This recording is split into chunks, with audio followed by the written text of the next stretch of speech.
BC రిజర్వేషన్లకు సంబంధించి ఇంకో కీలకమైన అంశం. బీసీల్లో 100 కులాలకు పైగా ఉన్నాయి. 100 కులాలు, దాదాపు 100 నుంచి 120 కులాలు ఉన్నాయి. Subject to correction. 100 కులాల్లో ప్రాతినిధ్యం దొరికేది ఆ 3-4 కులాలకే. ఈ 3-4 కులాలకు కాకుండా 100 కులాలు ఏవైతే ఉన్నాయో వాళ్ళందరికీ ఏదో రూపంలో ప్రాతినిధ్యం దక్కాలి వాళ్ళ జనాభా నిష్పత్తి ప్రకారం అని చెప్పి అనుకుంటారు. ప్రధానంగా ముదిరాజు, యాదవ, గౌడ, మున్నూరు కాపు, ఈ 4 కులాలు 25% మంది జనాభా ఉంటారు. ఈ 25% కానీ 50% పైగా ప్రాతినిధ్యం వహిస్తూ ఉంటారు. మరి ఇది న్యాయమేనా బీసీలకి? ఇప్పుడు కుల సర్వే రిపోర్ట్ బయటకు వస్తే ఏ కులం ఎంత ఉందని మనకు స్పష్టత. నా దగ్గర డేటా ఉంది. మీ డేటా కాకుండా సైంటిఫిక్ డేటా వస్తుంది.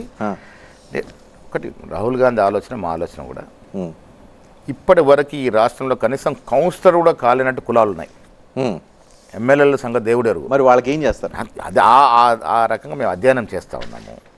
ఇలా మీరు కార్పొరేషన్లు ఇచ్చాం, మోస్ట్ బ్యాక్వర్డ్ క్లాస్కి చాలామంది కార్పొరేషన్ చైర్మన్లు ఇచ్చాం. మేము ఎమ్మెల్యే ఏ చోట కార్పొరేషన్ ఇచ్చాము. ఎమ్మెల్యేలు కూడా మోస్ట్ బ్యాక్వర్డ్ క్లాస్ ఎతికెతికి ఇవ్వగలిగినాము. ఇలా రజక కులానికి ఎమ్మెల్యే సీటుకి వెళ్ళినాం. గతంలో రజకని మంత్రి చేసిన ఘనత కాంగ్రెస్ పార్టీది. ఇలా రాహుల్ గాంధీ మాకు ఇచ్చే సూచన కూడా ఈ మోస్ట్ బ్యాక్వర్డ్ క్లాసెస్ని గుర్తించండి, దాని మీద అధ్యయనం చేయండి, దాంట్లో లీడర్షిప్ పెంపొందించండి, వాళ్ళని ఎంకరేజ్ చేయండి అని ఆ దశగా మా దగ్గర అధ్యయనం జరుగుతుంది. ఆ దశగా ముందుకు అడుగులేస్తాం. కాంగ్రెస్ పార్టీ బీసీ నినాదం విధానంలో ఎక్కడో ఏదో లోపం ఉందనేది నా ఫీలింగ్. కరెక్ట్ చేయండి నేను తప్పైతే. ఎందుకంటున్నానంటే ముఖ్యమంత్రి పదవి అంటారు, తర్వాత ఎప్పుడో చూస్తాం ప్రస్తుతం రేవంత్ రెడ్డి బీసీల కంటే ఎక్కువ బాగా పనిచేస్తున్నాడు కాబట్టి రెడ్డి అయినా ఆయన యాక్సెప్ట్ చేద్దాం అని అంటున్నారు. ఓకే, అది పక్కన పెడదాం.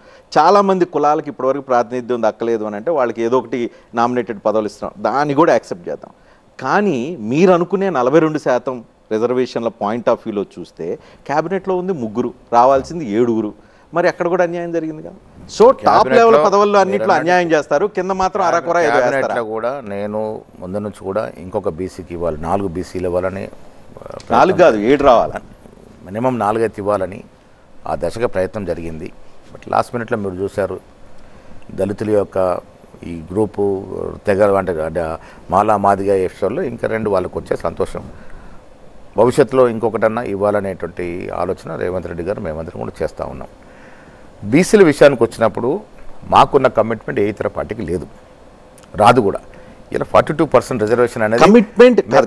బీసీల పట్ల మీకున్న కమిట్మెంట్ సబ్జెక్టు లేదు. ఇవాళ 42% 2 చట్టాలు చేయగలడం అంటే ఆషామాషి కాదు. కుల సర్వే చేయడం కూడా చరిత్రాత్మకం. ఈ దేశంలో ఏ రాష్ట్రం చేయలే. ఇంకో విషయం కూడా చెప్తా ఉన్నా, నితీష్ గారు ఓబీసీ ముఖ్యమంత్రి, సిద్ధరామయ్య ఓబీసీ ముఖ్యమంత్రి.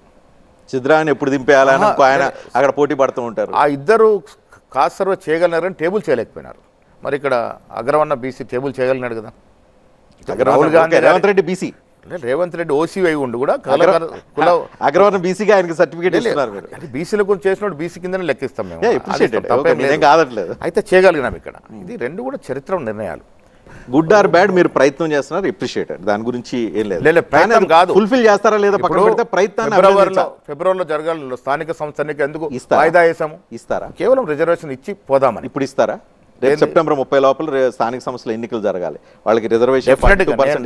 వ్యక్తిగతంగా నేను ముఖ్యమంత్రిగా చెప్పేది, మళ్ళీ కోర్టుకి అప్పీల్ చేసి ఇంకొంత సమయం తీసుకొని మళ్ళీ ఢిల్లీ మీద ఒత్తిడి తీసుకొచ్చి రిజర్వేషన్ వచ్చాకే ఎన్నికలకు పోదామని.